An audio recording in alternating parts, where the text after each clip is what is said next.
Fear has many eyes. I'm not lying! It wasn't a hoax, it was real!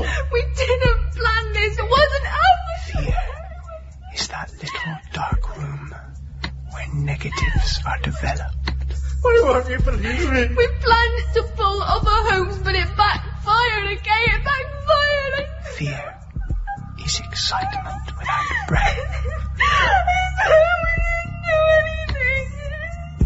On the 7th Day We Will Emerge, by Martin O'Brien. Interview commencing 10:16 a.m. I'd been in the same class as Mitch and Jackie for 6 years, but they never spoke to me. Jackie and me understood each other. There was no one else I could talk to about the things that mattered. Martin was this podgy, shy kid that no one ever noticed. But he noticed me, all right. She wore long black skirts and black lacy tops with painted nails, a pale face and dark eyes. That day when I started talking to him, he was all fidgety and nervous. She was standing over me, waiting for me to look at her. And when I did, she said, "Why are you always looking at me?" I hadn't been looking at her. I hadn't. I leaned over and whispered in his ear. Do you want to know a secret? Before the first meeting in the cafe, Jackie wouldn't tell me who she'd asked to be the third person. So when Specky Four Eyes turned up... I didn't know he was going to be there. We needed a third person now, and I chose Martin. So we told him our secret about the Holly Park hoaxes. Holly Park hoaxers. Well, everyone's heard of them. I went into my bag and dug out my file on the hoaxers. Mitch gets so obsessed with this stuff. I knew everything there was to know about them. There were school reports, photographs, newspaper cuttings, everything. 2nd of July 1976, 3 sixth formers from Holly Park Grammar disappear off the face of the earth. I got a kick out of it. 7 days later, Holly Park Grammar burns down to the ground and the 3 emerge from the ashes claiming to have escaped all kinds of paranormal horror. It was such a screwy story that for a while, people believed them. They actually believed them. I got a kick out of it too. And the police took action. The whole supernatural thing was declared a hoax and they were arrested and charged with arson. But no way were those 3 simply low-life arsonists. Man, that should not go down in history. He talked like he knew them personally. I thought they were hoaxes of the highest caliber, because wait till you hear this. No one knows where they are now. There are no records, no traces, nothing. They've made themselves disappear. Some people, if you ask them, believe that the 3 students who were actually in that fire never came out alive. Some people believe that when the police arrested 3 people after the fire, it wasn't the hoaxes at all, but their ghosts. Some people will believe anything. Well, what's this got to do with me? We told Martin about our plan to pull off the same hoax. A copycat. What? I'm not burning no school down. We had no intention of burning the school down. The flaw with the original 3 was that they broke the law. If the police hadn't got involved and written to shreds, they would have got away with the supernatural hoax. I didn't want to be involved. The Lubber boy started to shake. I didn't trust Fatso one bit. I slipped my hand under the table and touched Martin's knee. He looked at me and I smiled. And he stopped shaking. Over the weeks, the plan became watertight. On the last day before half-term, we'd do it. Lock ourselves in a hideout after school finished and not come out for hours. I knew a place to go. No one would know we were there. The caretaker, the alarm, the security cameras, they'd all be guarding the outside, not the inside. So we'd chill out in Holly Park Grammar for the week. Smoking draw, having a giggle, planning our comeback.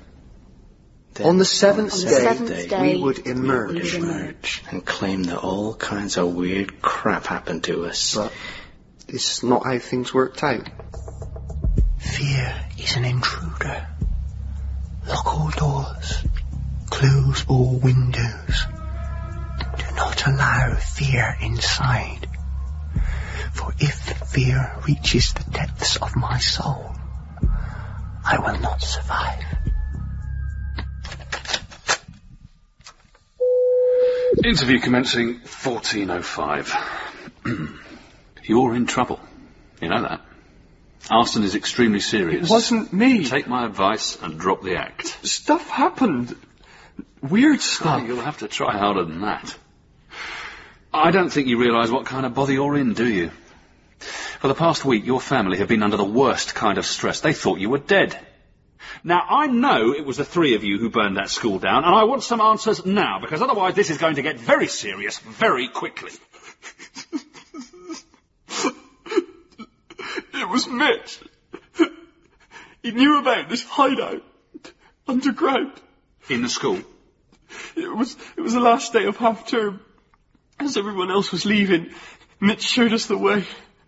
Off the sports hall, through a trapdoor. And how did he know about this hideout? I didn't ask. The room was pitch dark and it stank. Jackie flicked something and a dusty old light came on. I couldn't believe it. What? It was caught in some kind of time warp. The walls were damp and covered in writing. And strange words I didn't know existed, like festeration and coupley. There were old shelves full of books.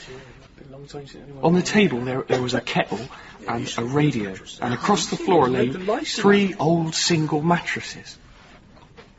And then I saw it, written in red on the ceiling. The Holly Park 3. That is scary. It all fell into place. This is where the original 3 hung out. You're forgetting the old school burnt down. No, but these underground rooms didn't. The new school was built on top of them. They'd been preserved exactly as they were left in 1976. Is that right? Yeah. So we settled in and Jackie rolled a spliff. You've taken drugs before? No. We just sat there for hours. Giddy. Buzzing off each other. I couldn't believe we were doing this. I remember Mitch saying something like, Jackie, Martin, welcome home. Welcome home. Which I thought was a bit weird. And then at some point, I must have fallen asleep. So, you heard voices? That night in bed. And it wasn't the other 2? They were asleep. Who brought the food? The next morning, Mitch was on edge. He wasn't himself. Not my job. They looked to me. What about you, Simon? He called me Simon. What did you say? Brought any food, blubber boy? And had you? No, it went down to me. How do you mean no? We'd been so careful planning everything else, we forgot about food. Mitch went ape. You must have eaten something for 7 days. Hey, guys, We got lucky. look what I found. Lucky. Jackie had discovered a cupboard full of food. Cans, bread, fruit, the lot. So someone had stayed in the room recently? No, the food had been there for years. The packaging was from the 70s. But the weird thing was, it was all fresh. It had been preserved in time. We'd spend hours in the room in silence. I went through all the books. That's when I found the diary. At first I didn't realise what it was, but then it dawned on me. The writer, Simon, was one of the original Holly Park 3. This was his diary. Day 1, already on board. The other 2 are crazy and are planning some kind of prank that no one will really care less about. Porky pie? Nothing. This was my find. My secret.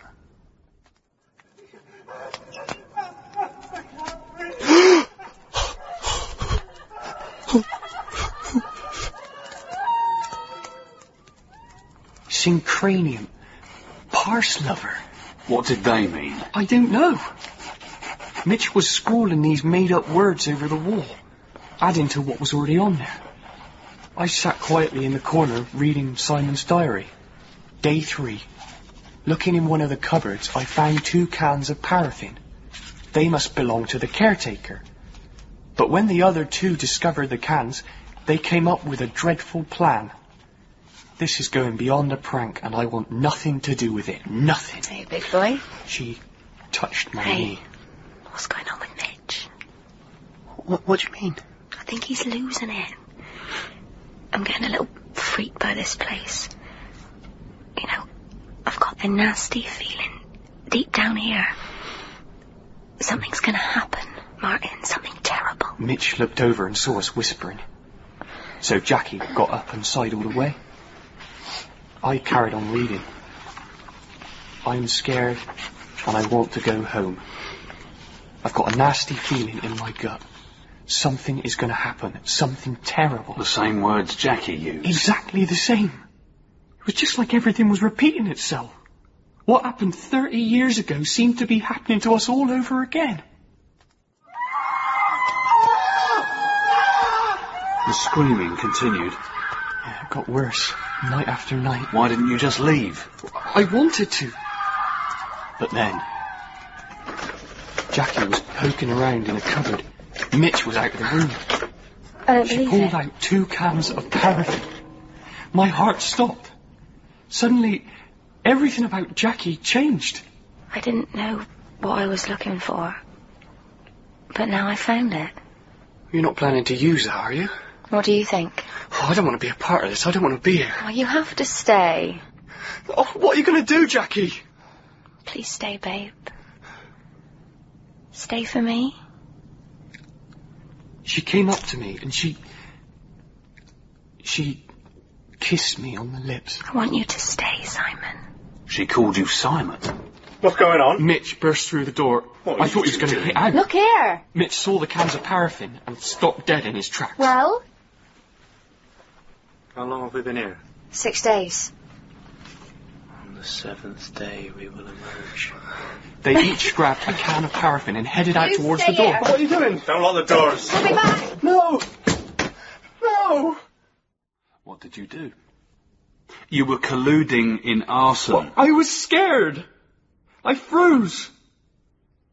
At some point, I must have carried on reading Simon's diary. Day 6. The other 2 have left with the cans of paraffin. I want nothing to do with it. I want nothing to do with them. So I am going to lock the doors. They will not bring me into it. Why didn't you get out? Call the police. Because Simon never. You knew they were going to set the school on fire. Yes. So what did you do about it? I did what Simon did. I locked all the doors. Jackie and Mitch were in the school. It was on fire. You locked them out. Simon had. I wanted to help them, but I couldn't. Simon was stopping me. You did nothing. Simon did nothing. He sat in the hideout and listened to the screams. Simon wouldn't open the door. But what did you do, Martin? Well? It's a blank. I don't remember what happened next. I'll tell you. It took 4 stations and 9 hours to put that fire out. You're lucky to be alive. Those 2, your friends, they put your life in serious danger. They were possessed. They're arsonists, and you've given me enough evidence to incriminate the pair of them. No, it wasn't their fault. The whole event was a set-up. The notebook, the writing on the wall, the paraffin, Simon, all planned. I'm not lying. It wasn't a hoax. It was real. Oh, think about it. Most food doesn't last 30 days, let alone 30 years. I heard screaming. At night. People were dying. None of it happened. It was in your head. Simply fear. You mean they hoaxed me? The only thing we have to fear is fear itself. Jackie. Martin. Mitch. All right. Well, you did it. You succeeded. I lapped up every moment. Congratulations. What do you mean? Well, the hoax. Burning down the school, using me to get away with it. Martin, what's the matter with you? It wasn't a hoax. Yeah, well, I guess I'm just the stupid one. I think we might be dead. Dead?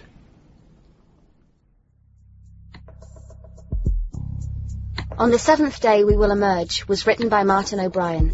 You heard Stuart McLaughlin as Martin, Alex Tregear as Jackie, Jason Chan as Mitch, and Nicholas Bolton as the interviewer. On the 7th Day We Will Emerge was directed by Anne Edivine,